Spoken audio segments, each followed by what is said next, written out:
یکلفُ نفسا الا وسعہا، ہماری طاقت کے اندر یہی ہے، ہماری آواز یہی ہے۔ میں اور آپ بندوق اٹھا کر یا کسی اور طریقے سے وہاں تک نہیں پہنچ سکتے۔ کم از کم مسلمان فلسطینی بھائیوں کے ساتھ ہیں، ہماری دعائیں ان کے ساتھ ہیں، ہماری بہنوں کی دعائیں ان کے ساتھ ہیں، ہمارے ماؤں کی دعائیں ان کے ساتھ ہیں۔ رہے گی کب تک کتاب سادہ، کبھی تو آغاز باب ہوگا، جنہوں نے گلشن کے پھول مسلے کبھی ان کا حساب ہوگا۔ سحر کی خوشیاں منانے والوں خزاں کے تیور یہ بتا رہے، آج کا موسم ٹھیک گزرا، کل کا موسم خراب ہوگا۔ مسجد کی طرف سے نمائندگی کرتے ہوئے، اپنے مقتدیوں کی طرف سے نمائندگی کرتے ہوئے میں حکومت وقت سے یہ مطالبہ کرتا ہوں کہ اگر فلسطین کے مسلمان، نہتے مسلمان، ان کا اگر قتل عام اسی طرح کیا جا رہا ہے، پھر آپ اپنی اس پاک فوج کو، فخریہ فوج کو ان کے لیے اسلام کی سربلندی کے لیے روانہ کر دیں۔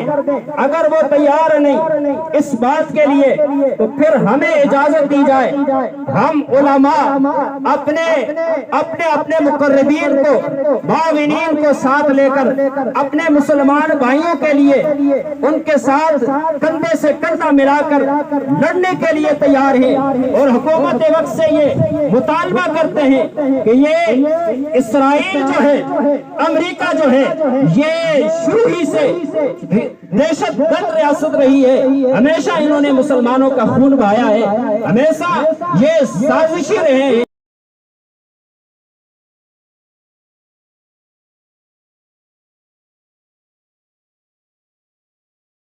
تقاضا ہے کہ پھر دنیا میں شان حق ہویدا ہو، تقاضا ہے کہ پھر دنیا میں شان حق ہویدا ہو، عرب کے ریگزاروں سے کوئی فاروق پیدا ہو، مساوات و عدالت کا زمانے بھر میں چرچا ہو، مساوات و عدالت کا زمانے بھر میں چرچا ہو، وہی برق تجلی پھر افق پر آشکارا ہو، بڑا غوغا ہے پھر کسرے جہاں میں اہل باطل کا، کوئی فاروق پھر اٹھے تو حق کا بول بالا ہو۔ محترم و مکرم معزز علماء اکرام اور حاضرین اکرام، اللہ تبارک و تعالیٰ کا فضل ہے کہ اللہ تبارک و تعالیٰ نے کم از کم ہمارے دل کے اندر اتنے احساس پیدا کیا کہ ہم فلسطینی مسلمانوں کی حمایت کے اندر آج یہاں جمع ہیں، اور انشاءاللہ العزیز یہ صرف جمع ہونا ہمارا مقصود نہیں ہے، بلکہ میں نے ابھی مسجد کے اندر بھی لوگوں کو گواہ بنا کر، لوگوں سے ہاتھ اٹھوا کر میں نے حکومت وقت سے یہ مطالبہ کیا ہے۔ ہماری حکومت کو پہلے تو یہ چاہیے کہ وہ اپنی فوج کو جس طرح دنیا کے اندر افواج کو بھیجا جاتا ہے، اسی طریقے سے ہماری فوج کو وہاں فلسطین کے مسلمانوں کی امداد کے لیے بھیجا جائے۔ مطالبہ حکومت سے یہ کرتا ہوں کہ وہ ہمیں پاسپورٹ جاری کرے اور ہمیں فری ویزے جاری کرے۔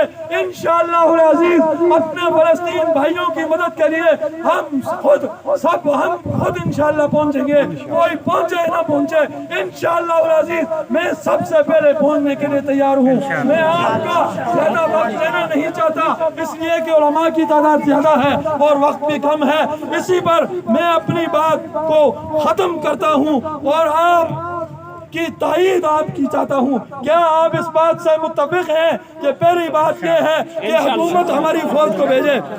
یہ ہم نے فلسطینیوں کے ساتھ اظہار یکجہتی کی۔ مجھے اس چیز پہ افسوس ہوگا کہ ہم نے اچانک یہ پروگرام ترتیب دیا۔ کل ہمارے حضرات علماء تھے، سیرت کمیٹی، ڈاکٹر سنگھ، انہوں نے یہ تجویز پیش کی کیوں نہ جمعے کے بعد ہم اپنا احتجاج ریکارڈ کرائیں۔ تو اگر وہ پھر اس کے بعد گڑبانگ والوں نے رابطہ کیا ہمارے ہاں ہم سب کا یہاں آنا اور بات کرنا، اس پر عمل کرنا اللہ رب العزت قبول اور منظور فرمائے، اور آپ حضرات کا یہاں تشریف لانا اللہ رب العزت قبول اور منظور فرمائے۔ میرے دوستوں اور بزرگوں، بات آپ کے سامنے تفصیلاً ہو چکی، میں اتنی بات عرض کر دینا ضروری سمجھتا ہوں اپنا ایک حصہ ڈالنے کے لیے۔ میرے دوستوں، اللہ رب العزت نے قرآن مجید میں یہ چھوٹا سا جملہ فرمایا ان اللہ لا يحب الظالمین. اس کا معنی مفہوم کیا ہے کہ اللہ رب العزت بے شک ظالموں کے ساتھ محبت نہیں کرتا کہ ان اللہ لا يحب الظالمین. اللہ تعالیٰ ظلم کرنے والے سے بھی محبت نہیں کرتا.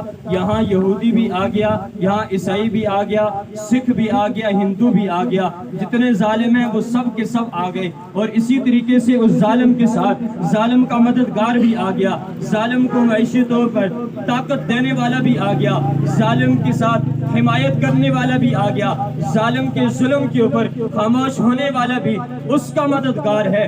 ظالم کی آواز کے ساتھ ظلم کے ساتھ اس کی آواز کے ساتھ آواز ملانے والا بھی ظالم ہے. آج مسلمان امت مسلمہ ظلم کی چکی کے اندر پس رہی ہے. امت مسلمہ معاشی طور پر کمزور ہوتی چلی جا رہی ہے. امت مسلمہ کبھی اپنوں کا ظلم, کبھی بیگانوں کا ظلم, کبھی کافروں کا ظلم, کبھی یہودیوں کا ظلم, کبھی عیسائیوں کا ظلم, ہر ایک ظلم کے اندر پس رہی ہے. اس کا مطلب یہ ہے, سمجھ یہ بات آتی ہے کہ ہم کسی نہ کسی درجے کے اندر اس ظالم کے مددگار ہیں, کسی نہ کسی درجے کے اندر اس ظالم کے حمایتی بنے پھرتے ہیں. اسی طریقے سے اللہ رب العزت کی بارگاہ کے اندر, اللہ رب العزت کے رجسٹر کے اندر ہم بھی ظالم کی صف کے اندر کھڑے ہو چکے ہیں.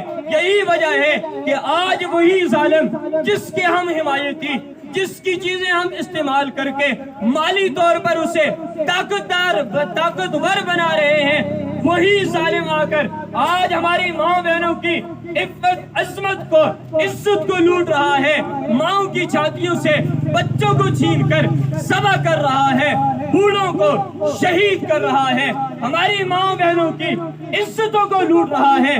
میرے دوستو, ہم اگر بغیرتی کی نیند سوئے رہیں, کیا وجہ ہے کہ آج وہ علماء اکرام جن کو دن دہاڑے رات چلتی ہوئی سڑک کے اندر, دن چلتی ہوئی سڑک کے اندر علماء کو شہید کیا جاتا ہے, لیکن زبانوں کو کینسر ہو جاتا ہے. جب عالم دین آواز اٹھاتا ہے اسے فوراً راستے سے ہٹا دیا جاتا ہے.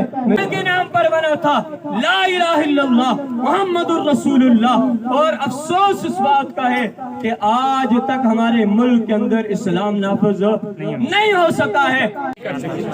ہمارا پیسہ ان پہ جا کے لگے, ان کے پیسے سے بارود خریدیں. ارے یار, میں آج ایک بچی کو دیکھا, چھوٹی معصوم بچے, دودھ پیتی, پیمپر ہے اس پہ, اس کا باقی کپڑے نہیں. ارے وہ لاش مرد آباد کی صورت میں یہاں اکٹھے ہوئے ہیں.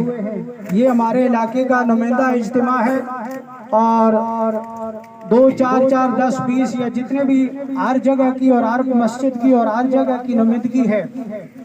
اور یہ کوئی ایسی بات نہیں کہ آپ پریشان ہو جائیں. شاید یہ ہمارا فرض بنتا ہے, یہ ہمارا ایمانی فریضہ ہے,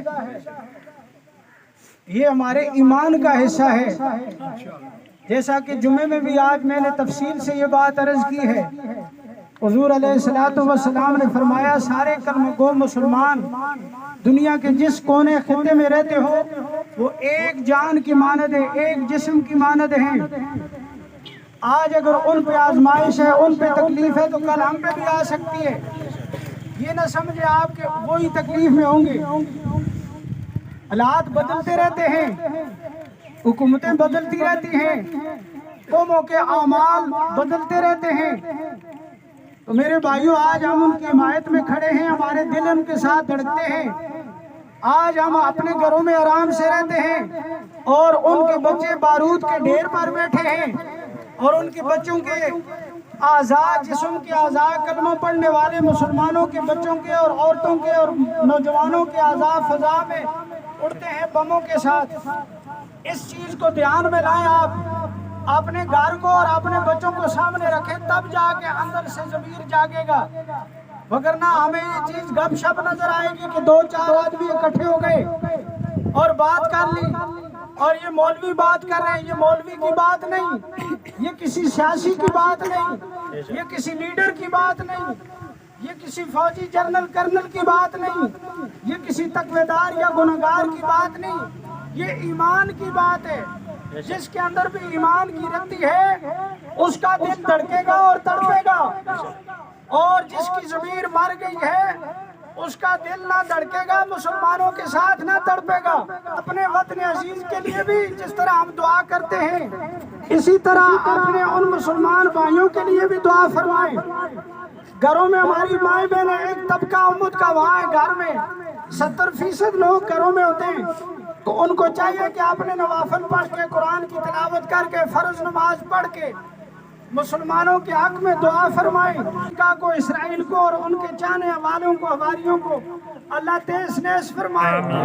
یہ دعا تو ہم کر سکتے ہیں۔ والسلام على سيدنا محمد وعلى اله وصحبه اجمعين اللهم اني اسالك الهدى والتقى والعفاف والغنى یا رب العالمین سب سے یہاں حاضر ہونا قبول اور منظور فرما یا رب العالمین ہماری جو آواز ہے یا رب العالمین اسے عملی طور پر میرے مولا قبولیت کا ذریعہ بنا یا رب العالمین مسلمان حکمرانوں کو یا اللہ غیرت نصیب فرما یا رب العالمین پوری امت کو ایک جگہ پر ایک پلیٹ فارم پر جمع ہونے کی توفیق نصیب فرما یا رب العالمین اس ببرکت مجلس کی برکت سے یا اللہ ہم سب کی پریشانیوں کو دور فرما ہمیں یہود و نصارہ یا رب العالمین کافروں کی تمام اشیاء سے بچنے کی یا اللہ توفیق نصیب فرما یا رب العالمین ہماری تمام مشکلات کو آسان فرما اللہم صلی علی محمد النبی الأمی وعلی آلہ وسلم تسلیما جزاک اللہ شکریہ۔